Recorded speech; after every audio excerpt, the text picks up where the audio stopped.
আমি আলমগীর সাহেব সম্বন্ধে একটা কথা বলি, খুব বড় দিলের লোক। ওনার স্মৃতি, ওনাকে নিয়ে স্মৃতির কথা বলতে গেলে তো শেষ হবে না। যে কোনো রোল আমি ওনাকে দিয়ে পজিটিভ ক্যারেক্টার করিয়েছি, নেগেটিভ ক্যারেক্টারও করিয়েছি। নেগেটিভ ক্যারেক্টারটা করতে গিয়ে দ্যাট ইজ ভিলেনের মতো। নেগেটিভ বলতে আমি যা বোঝাচ্ছি, এন্টি অডিয়েন্স ক্যারেক্টার। ভাই আমার ভাই একটি ছবিতে সে এন্টি অডিয়েন্স ক্যারেক্টার করেছিল। আমরা হলে দরজার সামনে দাঁড়িয়ে থাকি মানুষকে জিজ্ঞেস করার জন্য, ভাই ছবিটা কেমন লাগলো। আমি নিজেকে ডাইরেক্টর হিসেবে পরিচয় দিই না তখন। আমরা তো কয়েকটা লোক বেরিয়ে আসতেছে, বলো ভাই ছবি কেমন, খুব সুন্দর ছবি রে ভাই। তবে একটা জায়গায় আমরা হেভি হইতে পারলাম না। কি জসিম যদি আলমগীর এক সেরে বাটখারা দিয়ে নাকখার মধ্যে একটা মারতে পারতো, আরো খুশি হইতাম। তো আমি অবাক হয়ে গেলাম যে এত বিচার আলমগীর ভিলেনের ক্যারেক্টার করেছে বাবার এগেনস্টে। জসিম ছোট ভাই হইয়া বড় ভাইকে নিজে মূর্খ থেকে লেখাপড়া শিখে মানুষ করেছে। পরবর্তীতে স্যাক্রিফাইসটা আলমগীর যেটা করেছিল বিরাট, চক্ষু দান করে দিয়েছে তার দুটি চক্ষু বাবাকে। তারপরেও মানুষ বলে যে দুইটা একসাথে বাটখারা দিয়ে মুখা মেঁধে মারলে বোধহয় খুশি হইতাম। আমার হেডমাস্টার ছবিতে হেডমাস্টারের চরিত্রটা সে করলো। যা আমার মধ্যে, আমার জীবনে আমি কোনো শিল্পীদেরকে এত ভালো অভিনয় করতে আমি দেখি নাই। Not Bangladesh, not India. আমি কোথাও কোনো শিল্পীদেরকে এত সুন্দর চমৎকার চরিত্রগতভাবে এত সুন্দর অভিনয় করতে আমি বোধহয় দিলীপ কুমারকেও কোনো ছবিতে আমি দেখিনি, উত্তম কুমারকেও দেখিনি। হেডমাস্টারের চরিত্র মানে এইসব ধরনের চরিত্র যতগুলো শিল্পী আমাদের উপমহাদেশে করেছে, আমার মনে হয় আলমগীর যা করেছে এতটুকু কেউ করতে পারবে না। ছবিটা আপনারা দেখলে বুঝতে পারবেন কে হিরো।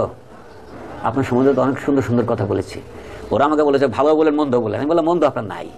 তা আমার এই কথাতে নিশ্চয়ই আপনি খুব খুশি হয়েছেন না? খুশি হবারই কথা, নিজের প্রশংসা নিজের শুনলে তো। জসিম এবং আলমগীরের ওই সময় পর্দা লড়াইয়ের যে টাইমটা ছিল, ওই টাইমটা শেয়ার করলেন লিজেন্ডারি ডিরেক্টর দিলওয়ার জাহান ঝন্টু, এবং সেখানে তিনি বললেন যে কিভাবে তখন তাদের ভিতর ফাইটিং হতো। এবং একটা ছবি ছিল ভাই আমার ভাই, যেখানে এন্টি অডিয়েন্স ক্যারেক্টার প্লে করেছিল আলমগীর।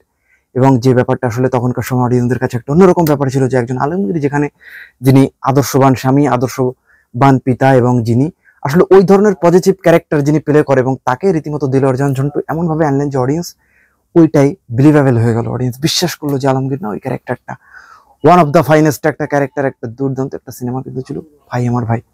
এবং দেলোয়ার জাহান ঝন্টু কিন্তু সেই ব্যাপারটাই কিন্তু শেয়ার করলেন, এবং আলমগীরও কিন্তু সেখানে শেয়ার করেছেন যে একজন জসিমের সঙ্গে তার যে ব্যাপারটা ছিল। তো দেখেন, দেলোয়ার জাহান ঝন্টু সেন্ট্রিক হিরো কিন্তু আলমগীর ওই শুরুর দিকে কখনো ওইভাবে ছিল না। দেলোয়ার জাহান ঝন্টু সেন্ট্রিক হিরো বলবো যে যারা ওয়াসিম, জসিম থেকে শুরু করে সোহেল রানা, তারা ছিল। তো এই সেক্টরে কিন্তু 80s থেকে কিন্তু আলমগীর সাহেব কিন্তু ঢুকে যায়, এবং তখন আলমগীর এবং দিলওয়ার জাহান ঝন্টুর সঙ্গে ভালো ভালো সিনেমা, এবং 90s তাদের পেয়ার হয়। এবং জসিম তো দিলওয়ার জাহান ঝন্টুর একজন অন্যরকম ব্যাপার, মানে জসিমকে ওভারটেক করে অন্য কাউকে বেশি ক্যারেক্টার দিলওয়ার জাহান ঝন্টু দিবেন, কিন্তু আলমগীর তার এই ব্যাপারটা আরো তিনি শেয়ার করেছেন। আলমগীর যে একজন শিল্পী আরেকজন শিল্পীকে চায় না কিন্তু সেইভাবে উঠে আসুক।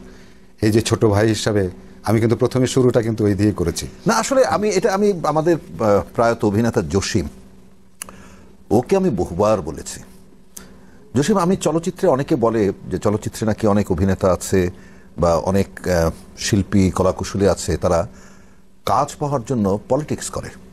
কিন্তু জসিম একটা জিনিস তুমি দেখো, তখন আমাদের সময় কি হতো, 100-110টা ছবি বছরে হতো। তা আমি জসিমকে বললাম যে 100-110টা ছবি কি আমার একার পক্ষে করা সম্ভব? বলে না আলমগীর ভাই, আমি 10টার উপরে সম্ভব না। বলে না, তাহলে পলিটিক্সটা করে লাভ কি, আমরা তো শিল্পী আছি 10 জন।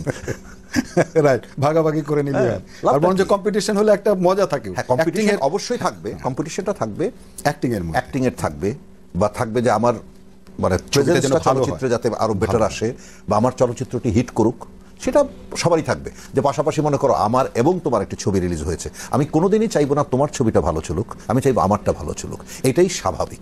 আসলে নতুন কাউকে সুযোগ দেবে না, এবং সেই ইলিয়াস কাঞ্চনকে বলে যে দেখো আমার সিনেমা আসলে আমি কখনো চাইবো না যে তোমার সিনেমা চলুক। বাট আমি জসিমকে একটা জিনিস সবসময় বলতাম যে দেখো জসিম, ইন্ডাস্ট্রিতে বছরে 100টা ছবি আসে, 100টা ছবি তো তোমার আর আমার করার কোন রকম প্রশ্ন ওঠে না, তাহলে এখানে পলিটিক্স বা এখানে এই ব্যাপারটা কোত্থেকে আসবে? এখানে 100টা সিনেমা যেখানে তুমি আর আমি করতে পারবো না, বা আমরা পারতেছি না যেখানে এতগুলো ছবি করতে, সেখানে আসলে এই ধরনের পলিটিক্স বা সেখানে এটা আসলে আমি ওইভাবে বিলিভ করি না। এবং আলমগীর কিন্তু এই ব্যাপারটা তিনি নোটিস করে গেছেন, এবং জসিমের সঙ্গে কিন্তু তার একটা পেয়ার ছিল, বেশ ভালো একটা পেয়ার ছিল, এবং শেষ দিকেও তারা 90s বেশ ভালো ভালো সিনেমা করেছে। তো এটা আলমগীর তার ফিলোসফিতে কিন্তু ব্যাপারটা কিন্তু ক্লিয়ার করে গিয়েছেন আমাদের সামনে।